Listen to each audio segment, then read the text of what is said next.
দাদি ইয়োহান ক্রুইফে গোটা Barcelona squad, ভক্তদের থেকে হাত বাড়ানোর দূরত্ব।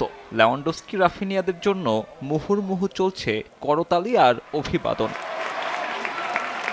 কোনো আলাদা ম্যাচকে সামনে রেখে এমন আয়োজন নয়, বছরের শেষ অনুশীলনে ব্যতিক্রমী উদ্যোগ ফুটবল ক্লাব বার্সেলোনার। ওপেন ট্রেনিং সেশনে দর্শকদের সুযোগ দেয়া হয়েছে কাছ থেকে এই ট্রেনিং সেশন দেখার, আর সেখান থেকে পাওয়া অর্থ ব্যয় হবে দাতব্য কাজে।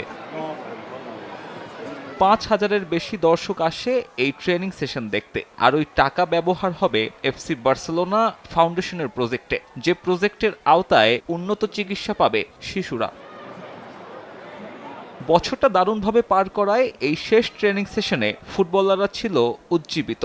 লা লিগার টপার রাইভাল রিয়াল মাদ্রিদের সঙ্গে ৪ পয়েন্টের লিড, টানা ৭ ম্যাচ জিতে বছর শেষ করল হ্যান্সি ফ্লিকের দল। তবে বছরটা বার্সেলোনার মতো শেষ না হলেও একই ধরনের ওপেন ট্রেনিং সেশন আয়োজন করেছে রিয়াল মাদ্রিদও। ভালদেবেবাসে অনুষ্ঠিত হওয়া এই প্র্যাকটিসে অতিথি হিসেবে ছিলেন ক্লাবের সাবেক তারকা লুকাস ভাস্কেস।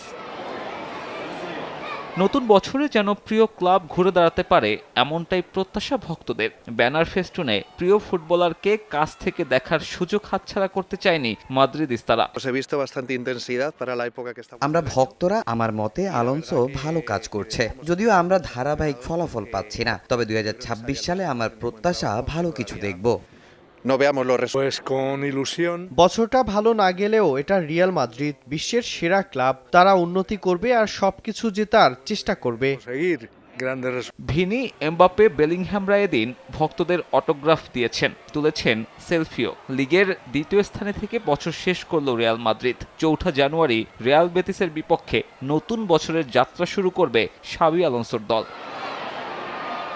সাব্বির মিথুন, সময় সংবাদ।